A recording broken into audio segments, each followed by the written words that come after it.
আজকে আমরা আলাপ করব যে হার্ট অ্যাটাক, হার্ট ব্লক এবং তার সাথে প্রয়োজনীয় পরীক্ষা এনজিওগ্রাম নিয়ে। আমাদের heart block, heart attack, angiogram নিয়ে আমাদের মধ্যে একটা ভয় আছে সবার, অনেক ভীতি কাজ করে। এই হার্ট ব্লক হয়ে গেল, হার্ট অ্যাটাক হয়ে গেল, আবার কিনে টেস্ট, এনজিওগ্রাম এই সেই করতে হবে, অনেক খরচপাতি। কিন্তু আমার মনে হয় যে এটা সিম্পল ব্যাপার। আমাদের যদি রোগের ইতিহাস জানি আমরা, যে হাঁটলে বুকে ব্যথা হয়, থেমে গেলে বুকে ব্যথা কমে যায়, এটা কিন্তু সিম্পল টেস্ট। আমি বলি যে যদি কর্পোরেটে যে চাকরি করে, সে যদি বলে যে আমি, সে তো লিফটে উঠে, সাধারণত সিঁড়িতে ওঠে না, কখনো যদি সিঁড়িতে উঠে চেষ্টা করে, 3 তলা উঠলেই বুকে চাপ হয়, থেমে গেলে বুকে চাপ কমে যায়, তাহলেই ধরে নিতে হবে তার কোনো হার্টে ব্লক আছে। একজন গ্রামের বধূ যদি বলে আমি কলসি নিয়ে পুকুর ঘাটে যাচ্ছি, এখন আমি আর যেতে পারি না, মাঝখানে থামতে হয়, তাহলে বুঝতে হবে তার কোনো হার্টে ব্লক আছে। একজন মধ্যবয়সী কেরানি যদি দৌড়ে গাবতলী বাসে উঠতে চায়, এখন সে উঠতে পারছেন না, তার মাঝখানে থেমে যেতে হয়, বুঝতে হবে হার্ট ব্লক। এরকম টেস্টের দরকার নেই, সিম্পল তার ইতিহাসে বলে দিবে তার হার্ট ব্লক আছে। তা কী টেস্ট করতে হবে? ডাক্তার কাছে যাবে, ইসিজি ইকো করবে। কিন্তু দেখেন, ইসিজি ইকো করছে কিন্তু অবস্থায়, বসা অবস্থায়, হাঁটা অবস্থা নয়। অতএব ইসিজি ইকো তো নর্মালি আসবে, কারণ সে শুয়েছিল। অতএব আমাদের কী করতে হবে? একটা ETT, exercise tolerance test.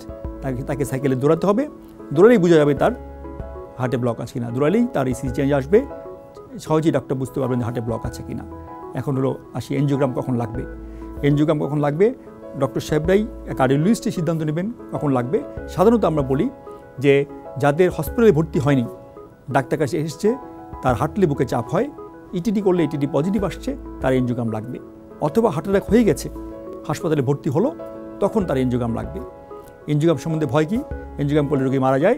Angiogram তো টেস্ট ভাই, ইসিজি যেমন শুয়ে করা হয়, এনজিওগ্রাম শুয়ে করা হয়। এনজিওগ্রামে একটা বছর মারা যাবে না, পৃথিবীর ইতিহাস নেই এনজিওগ্রামে রোগী মৃত্যুর হার অনেক কম, লাখে এক একজনের চেয়ে কম।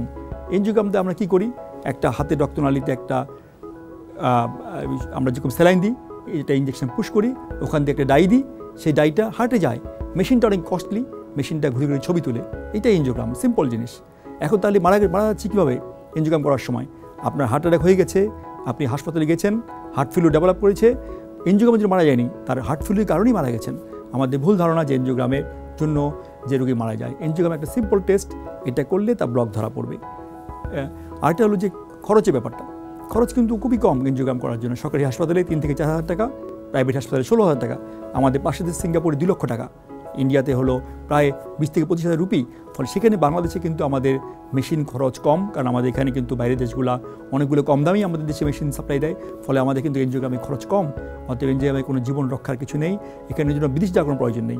আমি বলি এনজিওগ্রাম আমাদের বাংলাদেশে প্রতিদিন প্রায় 500 মতো এনজিওগ্রাম হচ্ছে, এবং মৃত্যুর হার বলতে গেলে নেই। অতএব বাইরে যাওয়ার প্রয়োজন নেই, এনজিওগ্রাম করে জানুন আপনি হার্টে ব্লক আছে কিনা, এবং এর জন্য ভয় দূর করুন।